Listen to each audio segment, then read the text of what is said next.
Log on, tune in, find out. Another good idea from Cambridge. Speaker is Matthew Dobson, from the same place, in fact, as our first speaker, though it's billed slightly differently on the slide here, and we'll talk on this topic. Thank you. Okay, thank you. I'm going to be talking about developing integrators for highly oscillatory Hamiltonian systems using a homogenization technique. So I'm going to start out with considering a Hamiltonian in this particular form, where we have the momenta plus the potential energy and a fast energy that's in a harmonic form when the slow variables are considered fixed. And so because of epsilon, which is small, we're going to have a system of ODEs that is a stiff ODE system, and we want to make an integrator that has time steps that are large with respect to epsilon, because classical stability criterion would require a small step size, and have the technical assumptions on omega, the frequency. I'll be playing with that in 3 different examples. So just a quick comment on the form that I'm assuming a harmonic oscillator form. We do use that in our method in a fundamental way, but this could be more or less restrictive in that, so we could argue that we could make a transformation of change of variables in certain cases that would bring us into a quadratic form on the fast variables. But the only careful caveat is that we need to make sure that we do a symplectic transformation in order to do something sensible and come to a new Hamiltonian system.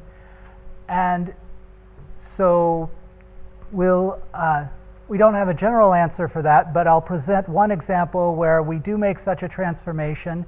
It changes the form of the kinetic energy for the slow variables, not the fast ones, and we're able to proceed successfully. Okay, so the plan that we're going to have is we want to build a symplectic algorithm that keeps all of the degrees of freedom, both slow and fast, and that will be good and stable over long periods of time, in the sense that we want good behavior of the slow variables up to timescales of order 1. And over longer time scales, we'd like to well preserve the energy and adiabatic invariance and other potential properties of the system. And so we're going to proceed using the Hamilton-Jacobi formalism, which I'll show an overview as a nice way of automatically getting symplectic algorithms. And this work is described in 2 papers. One's currently in press as a short paper, and the longer report can be found on the archive. So I'm going to begin with an overview of the Hamilton-Jacobi formalism. Consider 3 cases. First, I'll take a scalar but non-constant omega. Second, I'll consider a non-scalar omega but restrict it to a constant case. And finally, I'm going to step outside of what I presented earlier and have an extensible pendulum, which will have a nonlinearity in the fast forces. Okay, and so in preparation for the Hamilton-Jacobi formalism, our notation is going to be, I'm just looking for time steppers, so I want to go from position and momentum to the next time step. And so I'll denote the initial time step with lowercase letters and the current time step with capital letters. Okay. So in the Hamilton-Jacobi equation, we consider the Hamiltonian h of qp, and for now I'm general and not splitting up my variables. And if we consider the generating function S that solves the following first order nonlinear PDE, then what we have is, from this generating function, we have an implicit system of algebraic equations that gives us solutions to the original Hamiltonian equations of motion. So it's implicit in P, which we've chosen to be inside of our generating function. We've chosen P at the terminating point and Q at the initial point. You can pick other mixes of terminating and initial. And so this is the one we've had particular success with. Okay. And so the real beauty of it is that if what we're going to do is we're going to approximate the generating function S in our Hamilton-Jacobi formalism to get some other generating function, and as long as we solve the system of algebraic equations exactly, we have a scheme that's symplectic by construction. So that is to say, we're going to proceed, we're going to do an expansion of S in order to solve the PDE. We're going to plug in a small time step h to get our numerical integrator, though h will be large with respect to the smallest frequency, the epsilon. And if we were to solve this exactly, we have a symplectic integrator. If we solve it approximately, but to high order, well, we have symplecticity to high numerical precision. And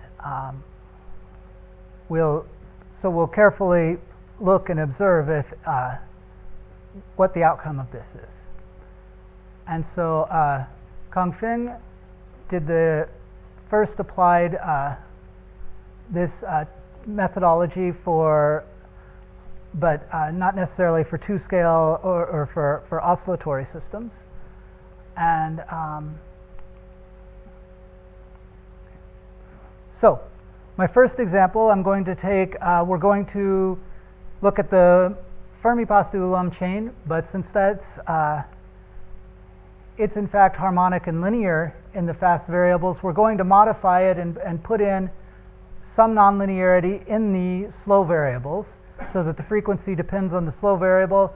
And we've chosen this so that we have a scalar frequency that depends on the length of the first slow spring. Okay? And so for those who have not seen this, the kind of behavior we get, and for those who have, I mean, to show that in fact ours has a similar behavior qualitatively to the linear case. We have, I'm showing here 3 different time scales. On the slow scale, red, this is a fast momentum, and it oscillates on a time scale of epsilon, whereas at that time scale, the slow position q11 is nearly constant. Here's an order 1 time scale where I've drawn the fast oscillation, but it's so fast that it's a solid red block. And we've got the oscillation, we can see the oscillation in the slow position. And I've also now plotted the fast actions. So these are, we've got the fast portion of the energy for one of the degrees of freedom divided by the frequency is a fast action. And those oscillate on an even slower time scale of epsilon to the -1. And in fact, the sum of these 3 terms is the adiabatic invariant, which is preserved very well to long periods of time with oscillations only of size epsilon.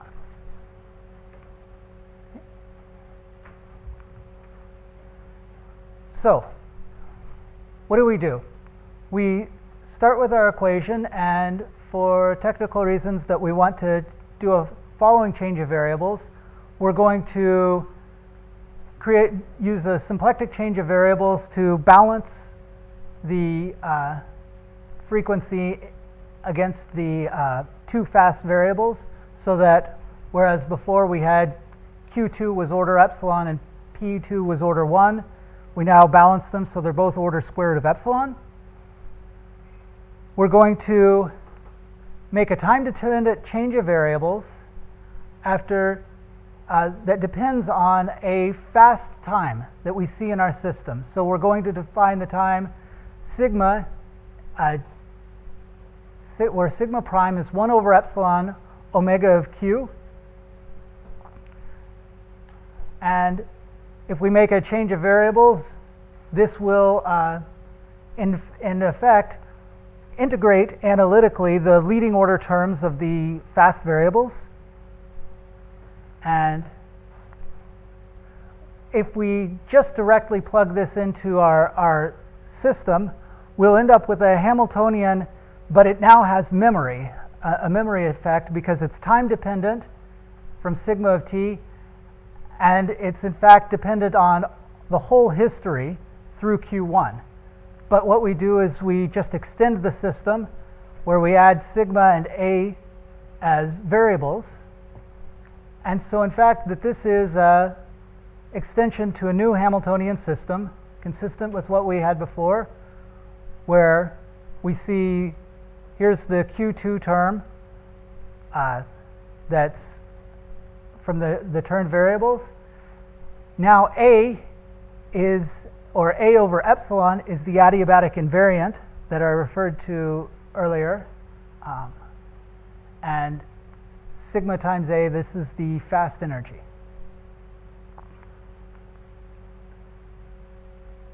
Okay, so what we've done is I've transformed the variable, the system, and so that I've integrated out analytically the highest order terms of the fast motion. And so I am now going to just proceed with a 2-scale expansion of the Hamilton-Jacobi PDE.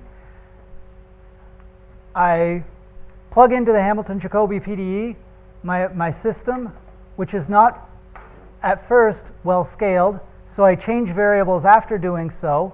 I do this afterwards because this change of variables is not a symplectic change of variables, so I'll do it and then undo it before before developing the numerical stepping.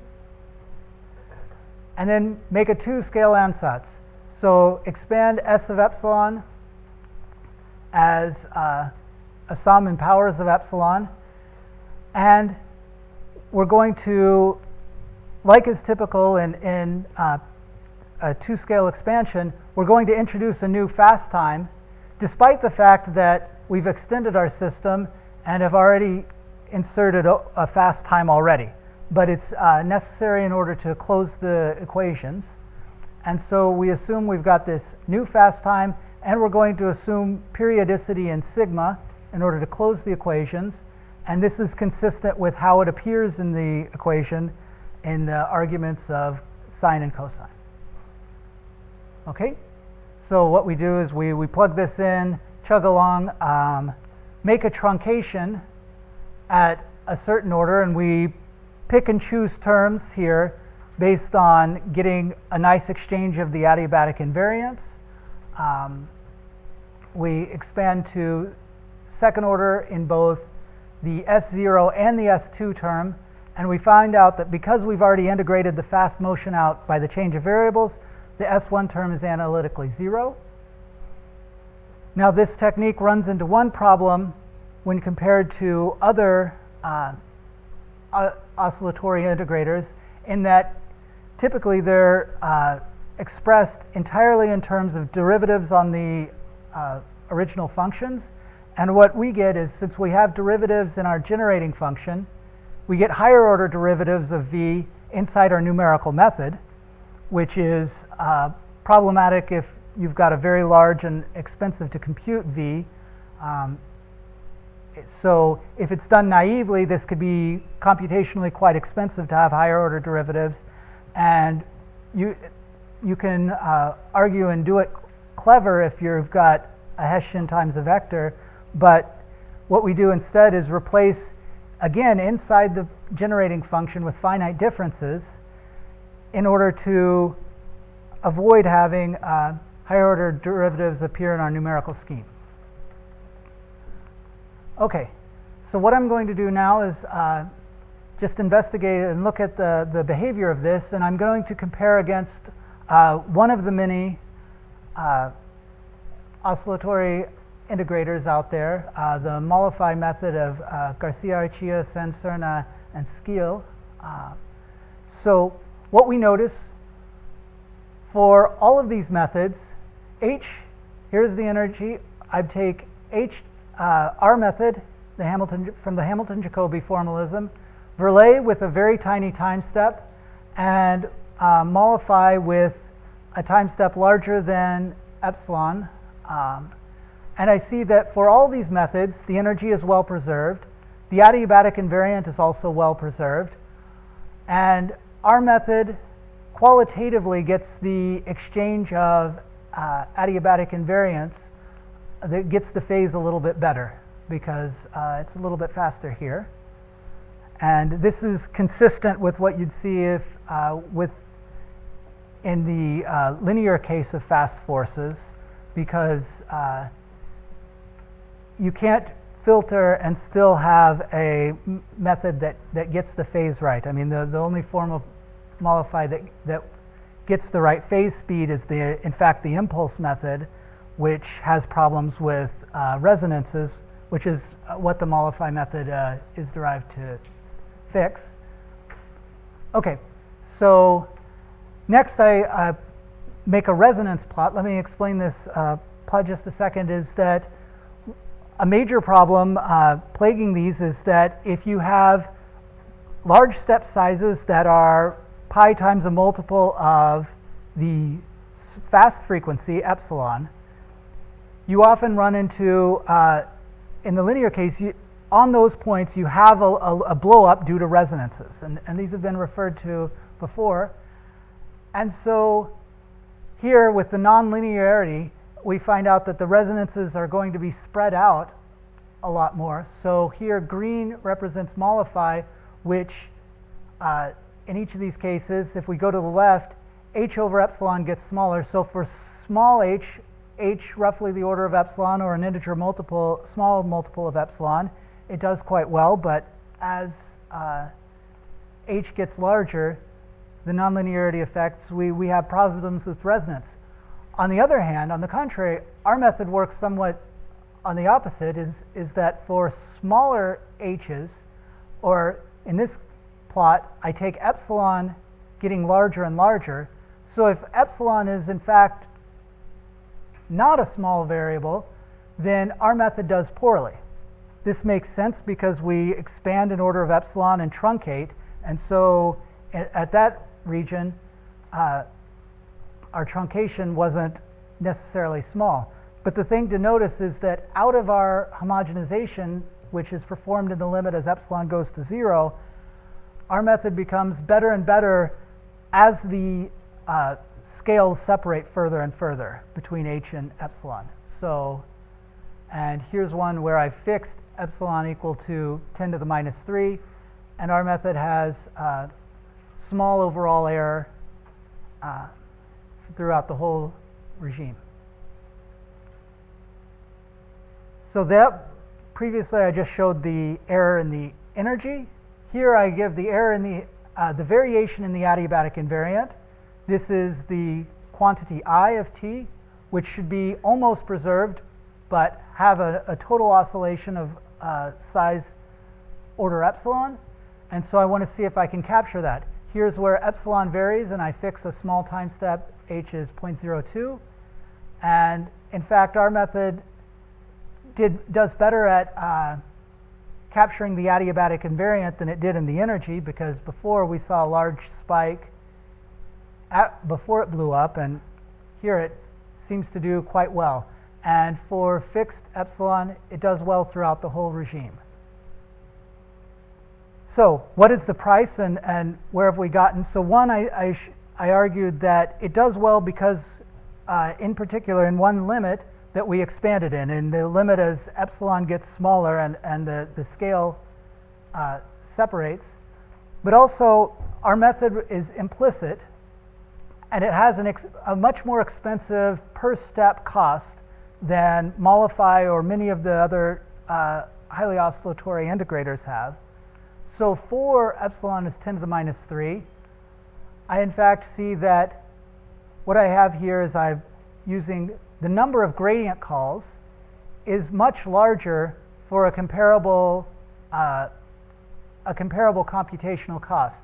When we get smaller epsilon of 10 to the minus 4th, it's comparable to Mollify and suffers from less resonances, which you can see here.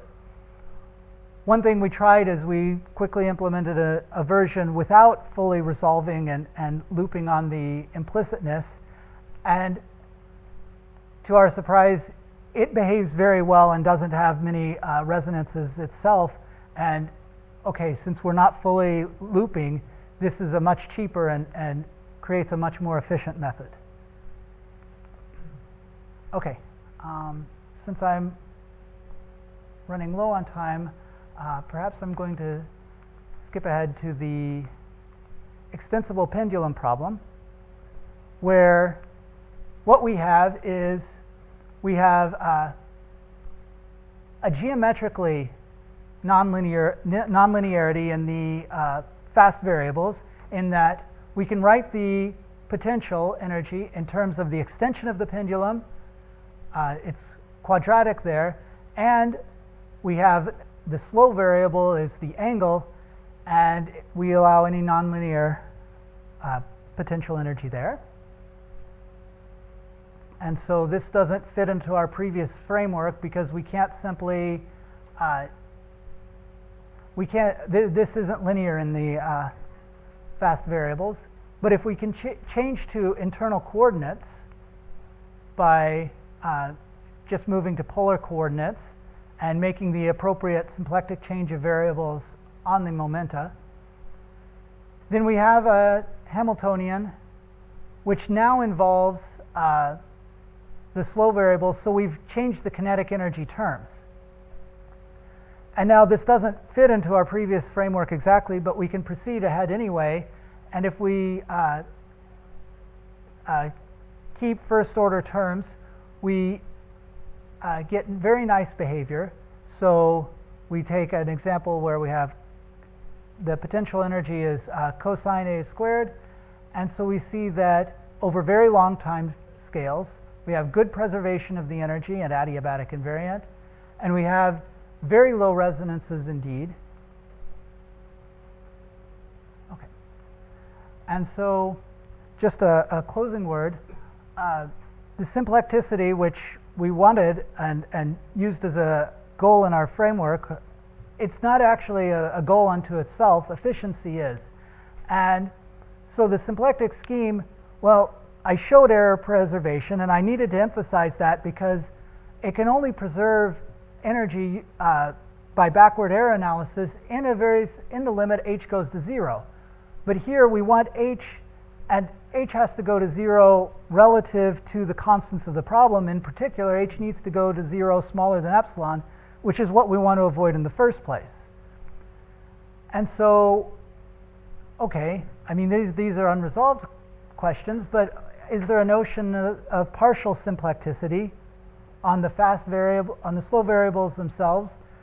Because yes, h goes to 0 with respect to the slow variables, or that can guarantee or give us good properties on this, on the energy overall. So, so what we're left with now is just the numerical observations that show that, okay, indeed we have this good behavior, and perhaps it's related to the properties that we've kept with our scheme.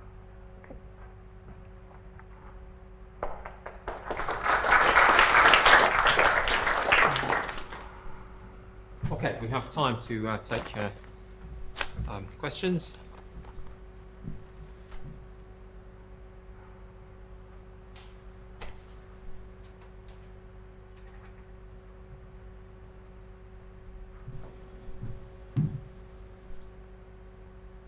Okay, well, let's just thank the speaker once again and move to the last.